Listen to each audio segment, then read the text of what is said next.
New York city, एक ऐसा शहर जहां हर इंसान भाग रहा है, लेकिन डॉक्टर स्टीफन स्ट्रेंज खुद को सबसे ऊपर मानता है। वो एक जीनियस न्यूरोसर्जन है, इम्पॉसिबल सर्जरीज तक कर देता है। फेम, सक्सेस और लोगों की तारीफ ही उसकी दुनिया है, लेकिन उसके अंदर घमंड भरा है। मरीज उसके लिए सिर्फ केसेस हैं। क्रिस्टीन पाल्मर सालों से उसके साथ है। वो स्ट्रेंज के अंदर छुपे डर को समझती है, लेकिन स्ट्रेंज हमेशा खुद को सबसे पहले रखता है। एक रात कॉन्फ्रेंस जाते वक्त स्ट्रेंज कार चलाते हुए पेशेंट रिपोर्ट्स देख रहा होता है। उसे लगता है उसका कंट्रोल कभी नहीं टूटेगा, लेकिन अचानक कार क्रैश हो जाती है। जब उसकी आंख खुलती है, वो हॉस्पिटल में होता है। उसके हाथ बुरी तरह टूट चुके हैं, नसें डैमेज हो चुकी हैं। डॉक्टर्स उसकी जान बचा लेते हैं, लेकिन उसके हाथ कभी पहले जैसे नहीं हो सकते। स्ट्रेंज टूट जाता है, लेकिन हार नहीं मानता।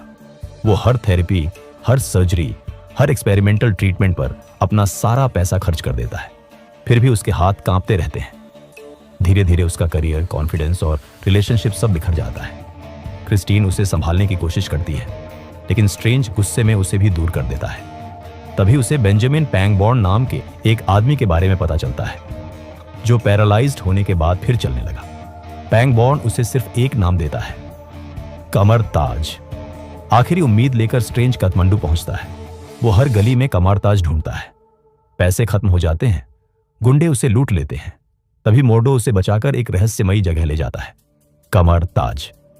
वहीं उसकी मुलाकात होती है एंशिएंट वन से। स्ट्रेंज उससे अपने हाथ ठीक करने की बात करता है, लेकिन एंशिएंट वन कहती है, तुम्हारा ज्ञान बहुत छोटा है। स्ट्रेंज उसे फ्रॉड कह देता है। तभी एंशिएंट वन उसकी आत्मा शरीर से बाहर निकाल देती है। अचानक strange countless dimensions, cosmic realities और अजीब दुनियाएं देखता है। उसकी पूरी सोच टूट जाती है। उसे एहसास होता है साइंस सब कुछ नहीं जानती।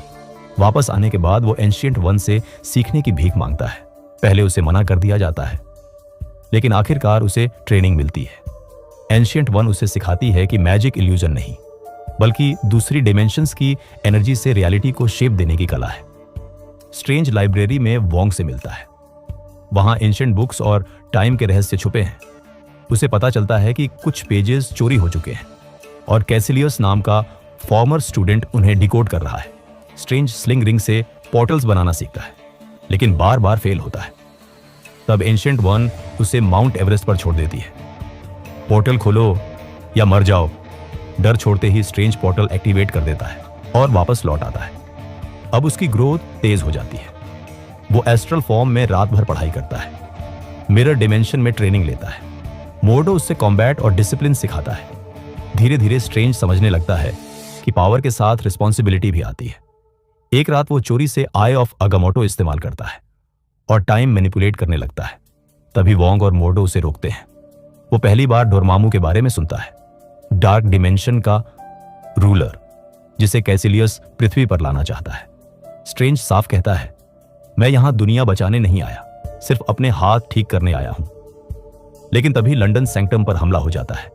कैसिलियस गार्डियन को मार देता है और न्यूयॉर्क सैंक्टम पहुंच जाता है। यहीं स्ट्रेंज की पहली असली बैटल शुरू होती है। रियलिटी मुड़ने लगती है, सड़कें घूमती हैं, ग्रेविटी बदल जाती है। कैसिलियस स्ट्रेंज को बुरी तरह घायल कर देता है, लेकिन तभी एक जिंदा लाल क्लोक उसे बचा लेता है, क्लोक ऑफ लेविटेशन। स्ट्रेंज किसी तरह कैसिलियस को रोकता है। तभी कैसिलियस बताता है कि एंशिएंट वन खुद भी डार्क डिमेंशन की एनर्जी इस्तेमाल करती रही है। यह सुनकर स्ट्रेंज हिल जाता है। उसी दौरान स्ट्रेंज के पेट में चाकू घुस जाता है। वो पोर्टल खोलकर हॉस्पिटल पहुंचता है और क्रिस्टीन से ऑपरेशन शुरू करने को कहता है। सर्जरी के दौरान उसकी एस्ट्रल फॉर्म बाहर आ जाती है और दुश्मन भी स्पिरिचुअल फॉर्म में उससे लड़ने पहुंच जाता है। एक तरफ क्रिस्टीन सर्जरी कर रही होती है, दूसरी तरफ स्ट्रेंज अपनी जान बचाने के लिए लड़ रहा होता है। आखिरकार वो बच जाता है। पहली बार वो क्रिस्टीन से दिल से माफी मांगता है और उसे दूसरी डायमेंशंस दिखाता है। वापस लौटने पर पता चलता है कि लंदन सैंक्टम खत्म हो चुका है। अब सिर्फ न्यूयॉर्क और हांगकांग बचे हैं। कैसिलियस दोबारा हमला करता है। मिरर डिमेंशन में रियलिटी टूटने लगती है। तभी एंशिएंट वन पहुंचती है, लेकिन लड़ाई में गंभीर रूप से घायल हो जाती है।